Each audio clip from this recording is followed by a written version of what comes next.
Good morning, everyone. Jan Fursdon here from Fursdon House, and I'm here today and wanting to share with you a tour of my studio, showing you how I store things and decorate things and that bit.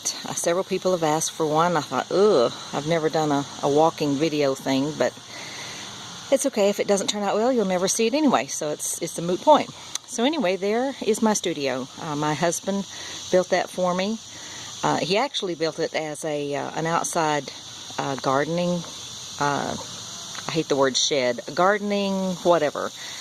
But anyway, that's what he initially built it for, to put lawnmowers and all that kind of stuff on it. And he had gotten the structure up, the walls and everything. He wanted to make it sort of a mock Tudor, so his family are all English. He was the first one born in the States, and so he loves a lot of that English architecture, and so you can see how he's done it on the side. But anyway, he came in one day. I was in the spare bedroom, where was all my craft supplies and everything, and he said, "Do you think you could fit everything out there?" And it took me about 1.3 milliseconds to say, yes, I can get everything out there. So he very graciously gave up his tool shed, or his gardening shed, or whatever you want to call it. And I have been there ever since, and it's just a wonderful blessing. So let's get started. We're going to go ahead. You can see the doors open, and that means to just come on in and we'll do the tour. And hopefully you won't be bored to death. First of all, I just want to say how fortunate I've been. You can hear my creaky door. I love creaky doors. I've asked my husband not to try and oil it and get it. I think it's neat. It reminds me of old screen doors and stuff when I was growing up, and that's it's just a neat thing. It's a reminder thing, and I'm half crazy too, so it's okay. But anyway, before I get started, I just wanted to say that I've just been very, very, very blessed with, over the years. God has taken care of me in so many ways that it's just wonderful, and He's allowed me to have Nigel as my husband, and just, it's been a wonderful, almost 40 years. We celebrate our 40th anniversary next year. So, anyway, let's get on with the tour. You can see, I'll move this around now. I'm not used to doing this, moving a phone. It's usually stationary, but you can look up here. There's a loft area up there, which is great storage. You can see some of the tea cozies. I sell tea cozies and aprons online in my Etsy shop, in addition to journaling items. And there's the chandelier. This is just strictly candles. Nigel teased me once. He says, "Tell me you're not going to light all those and then leave the room." And I'm like, "No, dear, I'll not be that crazy." There's more storage on that side. It's great having hidden storage. At one point, when my granddaughter, who's now much older, she used one of those as her little getaway area when she was younger. And it was my craft shop, or my studio, and hers. But now she's kind of got other interests. But well, you see this, the the ladder that I did in all multi-colors. That was fun to do. Of course, Nigel thought I was insane, and yeah, he'd be correct. But he knows how graceful I am. So if you look up here, you see this bar, this metal bar running along the top. And what that is, he's made the ladder so that it actually hooks onto the bar. It's not hooked on there now, but it does come out and it hooks on. And it's on both sides. You can see the bar over there. Because he knows once I get on a ladder, I'm rather dangerous. And so that just hooks on, and it's a protection thing. I mean, he's just amazingly adept at all that kind of cool stuff. So, I guess we'll start with the left here. And this is an old cabinet that my grandfather made. And I think they used it sort of like a jelly cabinet. It has a screened front, but I took that off, and I saved it. I've got it behind it, actually, and I put in clear storage. One of the best things I can tell you about storage is to keep it clear as possible so that you can see everything in it. I hate bins of things where I can't see what's in there, so I try always to get things that I can see through. And that's just the first example. But over here, these are, I've had these for years. I recently found them again, and they're magnetic storage things. The door actually is metal. It doesn't look metal, but it is.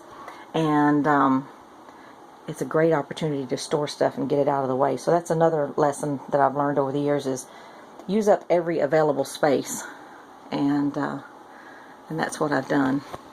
So being a military wife, it helps, because you know you have X amount of space and you've got to fit a family in it, and so it's really worked out well. So over here we have storage. I've got lots and lots of shelving in here that's they're metal shelving, so I don't have to worry about dusting them and things. And again, you can see easily. More storage up here, more tea cozies.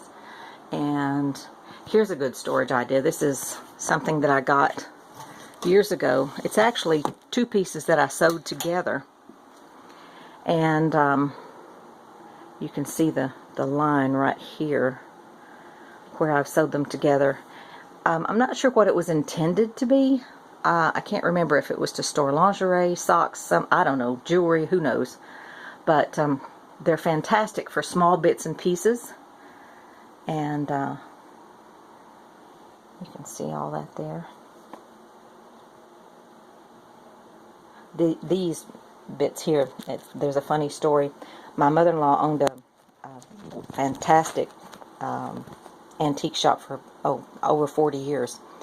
And in her last place of business, the last building she owned, I was taking out a thing of trash and putting it in the bin, and I noticed this. It was like a pattern book, but it was full of these little swatches of fabric and stuff. I thought, what in the world?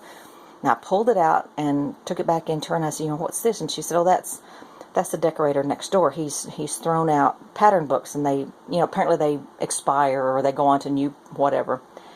And I thought, oh my gosh. And so I thought, wow. So I went out and looked for more and found more, and I've been using those bits and pieces. Started using them when I started working on my dollhouse. That will be another tour one of these years, but it was just amazing that I was able to find all those bits and pieces. But I move this thing around, whenever I'm working. I just move it to where I'm working at, and it sits by me, and I'm able to pull things straight from there. Here you see evidence of all the bits and scraps of fabric that I have. Last year, before I started journaling, junk journaling, although I hate that term, because there's nothing junky about some of the journals that I've seen, some of the most fabulous books that people are creating now. So I just prefer to call it journaling. But before I did that, I was working on some crazy quilting. We'll digress and run over here and talk about crazy quilting. These are some of the patterns I've worked on. And I like crazy quilting because it's literally that. There's no set scheme, and you never really know how it's going to turn out. This started out as a small little coverlet, and then it was going to be a throw that was a little bit larger, and now I'm looking at probably a queen-sized comforter. But it's just fun. I had so much fun making these. And you can see some of them there.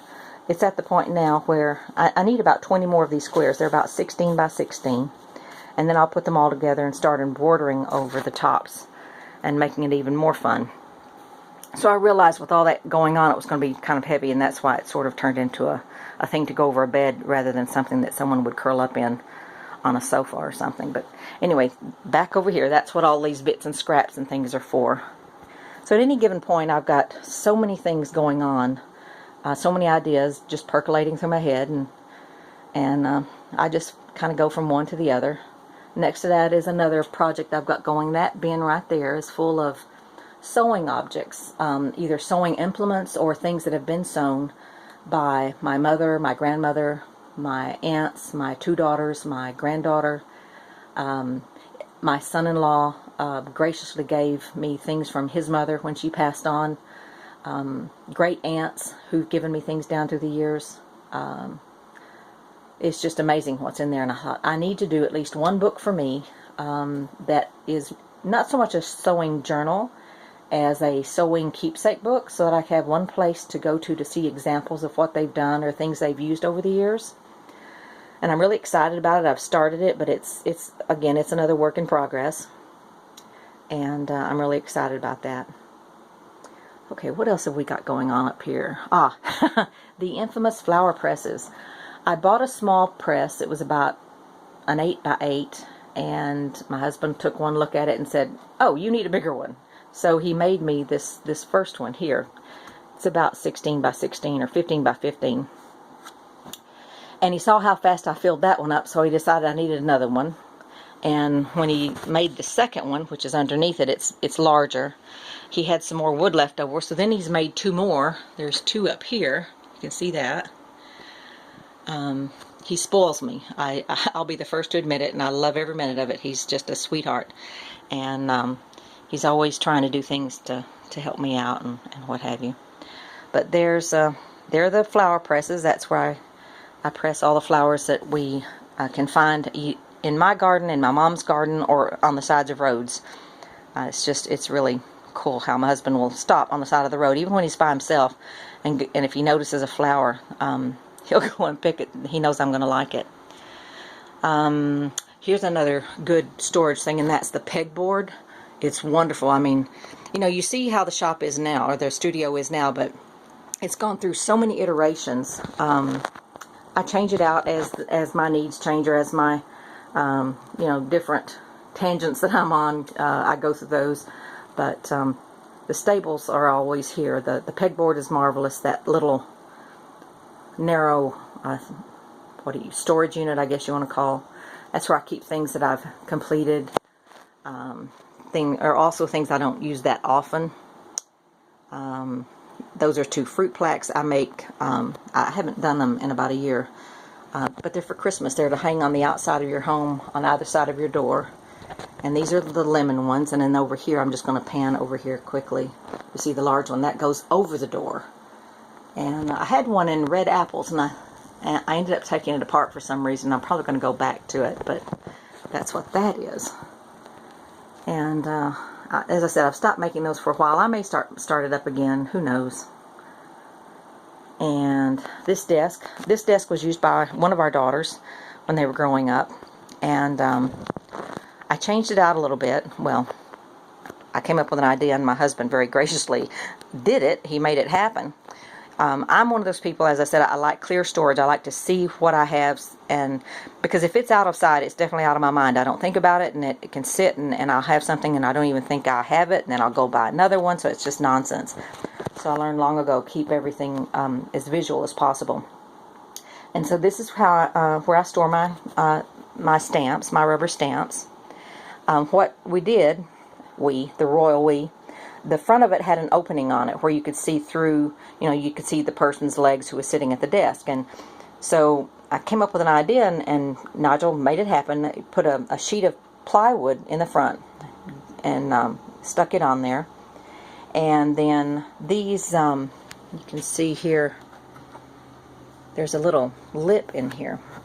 And those are literally just stuck on with this stuff called, what's it called? Not hard as nails. That's a fingernail polish thing. Liquid nails, that's it. And it holds fantastically. And they're literally just stuck on in intervals. And that's how I store my stamps. And over to the side, I've taken 2 of these things that you store spools of threads on, and I've literally just nailed them to the side of the wooden desk. Nothing fancy, but again, it keeps everything within reach. I did have them in a giant jar, and it was chaos trying to get to my threads. And then when I got a lot more threads, my son-in-law, again, he gave me a lot of things that his mother had, and it was so sweet of him. And but I had to come up with more space for the threads and stuff, so that's one of them. And let's see, over here, you can see how I do the window. Well, I don't know if you can see it. Maybe if I got closer. My brother gave me a chandelier. He gave me this chandelier, but it was had a lot more stuff on it. And I took it all apart and just kept those that you see there with the candles in there. Again, his was electric, when he gave it to me, but I took all that off because I wanted something simple just to hang in here for decoration. And this is what I did with some of the hanging baubles, crystal chandelier crystals. I'll get it out in a minute. And they're just hanging there. It's just a nice way to finish off a window. You can see it's a beautiful day outside today here in Madison, Alabama. More storage. This is a got this years and years ago, and it's been broken in large pieces. Fortunately, my husband was able to glue it back together, but it's an umbrella stand, and I'd never seen one quite like it, and I loved it. And the cat, I think, knocked it over, and like I said, it was in pieces, but Nigel repaired it for me, and it is perfect for storing these tall things of paper. And excuse me, you can see that is my toolbox. It looks very sedate. It's about 1950s, maybe as early as 1940s, not quite sure what. But inside there is a turquoise handled hammer and a pink handled screwdriver and things like that. So it's kind of crazy on the inside, but at least it looks somewhat normal on the outside. And this is a bench. I think my grandfather made this for my grandmother. I remember seeing it, oh gosh, for as long as I can remember. And I inherited that when she passed away. I was very close to my grandmother. I miss her dearly. And she would always, I mean, she, you know, they were basically penniless, but they raised 3 daughters, and with basically nothing. My grandfather was a carpenter by trade, but he was unskilled as far, or not unskilled, but no formal training. He taught himself. And they raised 3 girls very successfully, so it's just really a testament to hard work. There's a sewing machine cover. I actually made this one for my granddaughter when she was going through her phase of crafting and stuff, and she learned how to use the sewing machine, and so I made that for her. I have another one that I made for myself, but I trade them out and keep things kind of moving around. What I like to do is keep things that I can that have family significance, or, you know, special significance, because it's special, you know. It's just, they're nice pieces to have. Whoops, almost dropped the phone. There's a